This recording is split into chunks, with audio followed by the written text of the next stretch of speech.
آ کر ہماری بہن نعیم، عام بول چال میں جسے ہم نیمی کہتے تھے، کو لے گیا۔ کچھ دیر بعد واپس آ کر نیمی نے بتایا کہ سامنے والے گھر میں ایک عورت اس کو رکھ لینا چاہتی ہے۔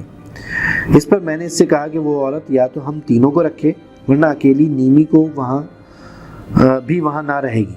یہ سوچ اور شرائط مجھے کیسے سجھائی دی میں نہیں جانتا۔ تھوڑی دیر بعد نیمی نے واپس آ کر بتایا کہ وہ ہم تینوں کو یہاں رکھ لے گی۔ اب پہلی بار مجھے اور ضیاء کے سر کے زخم صاف کیے گئے، مرہم لگا کر پٹی کی گئی۔ میرا کام یہ تھا کہ پرانی پٹی کو دھو کر دوسرے دن کے لیے تیار کروں۔ اس دیکھ بھال سے ہم دونوں کے سر کے زخم ٹھیک ہو گئے۔ یاد نہیں مگر گمان ہے کہ ہم یہاں 15-20 دن رہے ہوں گے۔ معلوم ہوا کہ اس گھر میں سردار جی کی تینوں بیویوں میں سے سب سے چھوٹی ایک مسلمان عورت ہے، جس سے سردار جی نے چند سال قبل شادی کی تھی۔ وہ ایک خوبصورت دراز قد گوری چٹی عورت تھی۔ آرام اور پرآسائش زندگی نے اس کو ہلکے سے موٹاپے کے ساتھ ایک باوقار عورت بنا دیا تھا۔ وہ ہماری محسنہ تھی، اس لیے مجھے وہ ہمیشہ ہی اچھی لگتی تھی۔ اسی مسلمان عورت کے زیر اثر سردار جی نے بہت سے لٹے پٹے مسلمانوں کو سرحد پار پاکستان بھجوایا تھا۔ یہاں میں نے یہ بھی دیکھا کہ اس گھر میں آنے والا سودا قرآن کے اوراق میں لپٹا ہوا ہوتا تھا، پھر وہ اوراق کوڑے میں ڈال دیے جاتے تھے۔ سردار جی کے لڑکے مذاق کے انداز میں مجھے وہ اوراق دیتے اور کہتے کہ ان کو پڑھ لو، شاید اس سے مسلمانوں کو فائدہ ہو۔ ایک دن ہمیں بتایا گیا کہ تیار ہو جاؤ، کل بہت سے لوگوں کے ساتھ تم تینوں کو بھی پاکستان بھیج دیا جائے گا۔ پاکستان کی سرحد پر ہمیں ایک مسلمان زمیندار کے حوالے کر دیا گیا۔ وہ ہمیں اپنے گاؤں لے گئے، جو غالباً عارف والا کے قریب تھا۔ ہمارے ساتھ آنے والے باقی لوگ پاکستان پہنچ کر کہاں چلے گئے کچھ معلوم نہیں۔ گاؤں پہنچ کر ہم نے دیکھا کہ بہت سے لٹے پٹے لوگ اس مسلمان زمیندار کے مہمان تھے۔ یہاں ہم خوف کی فضا سے نکل کر امن کی فضا میں داخل ہو گئے تھے، مگر اپنے بزرگوں یعنی ماں، نانا، نانی، خالاؤں میں سے کوئی ساتھ نہ تھا۔ دوسروں کے رحم و کرم پر ایک سے دوسری جگہ منتقل کیے جا رہے تھے۔ البتہ ہمارے نئے میزبان مہربان اور شفیق لوگ تھے۔ چند ہی روز میں ہم اجنبیت اور خوف سے نکل کر اپنائیت اور سکون کی کیفیت میں آ گئے۔ اس گھر میں ایک روزنامہ نوائے وقت دیکھ رہا تھا کہ ایک چھوٹا سا اعلان یا اشتہار نظر آیا۔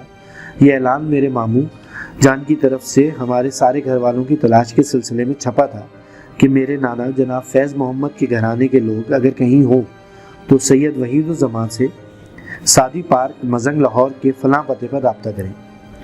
یہ اشتہار میں نے اپنے میزبان کو دکھایا۔ انہوں نے فوری طور پر ہمارے ماموں وحید صاحب کو بذریعہ تار اطلاع دی۔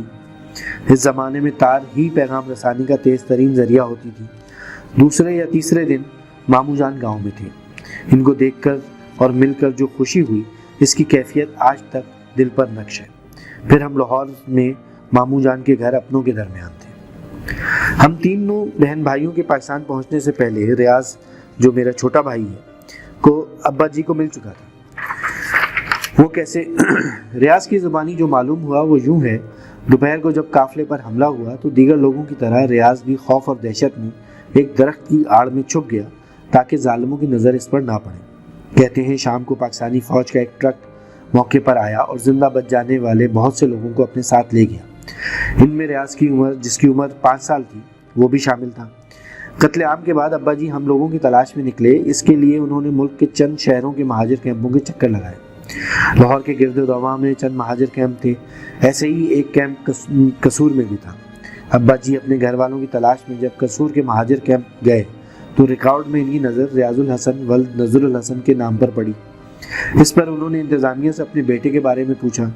معلوم ہوا کہ دودھ کی دکان کرنے والے صدیق نام کے ایک صاحب ریاض کو اپنا بیٹا بنا کر لے گئے اور اب اپنے بیٹے کو کسی کو دینے پر راضی نہیں ہے۔ اس پر ابا جی اور مہاجر کیمپ کے افسران نے صدیق صاحب کو سمجھایا کہ انہیں ریاض کو اصل والد کو واپس کر دینا چاہیے۔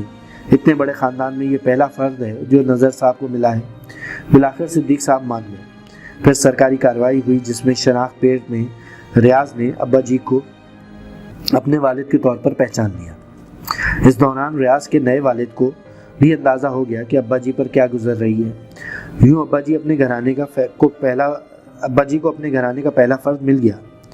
ریاض کی شادی پر ان کے قصوری والدین کو بھی مدعو کیا گیا تھا۔ تو ناظرین، یہ کہانی تھی تخلیق پاکستان کی، اور اس وقت جو لوگوں نے قربانی دی اور نجم صاحب کے اوپر جو بیتا، یہ اس دور کی کہانی ہے۔ اس کتاب کو جیسے کہ میں نے آپ کو پہلے بتایا کہ اگر آپ پڑھنا چاہیں تو انجینئرنگ ریویو کی ویب سائٹ جو کہ آپ کو اسکرین پہ نظر آ رہا ہے اس کا ایڈریس، اس پہ بھی وزٹ کر سکتے ہیں، اور ہمارے واٹس ایپ نمبر پہ ہمیں پیغام بھیج کے اس کی PDF کاپی بھی فری آف کاسٹ منگا سکتے ہیں۔ امید ہے کہ آپ کو ہماری یہ کاوش پسند آئی ہوگی۔ ہمارے چینل کو سبسکرائب کیجیے، لائک کیجیے اور شیئر کیجیے۔ Thank you very much.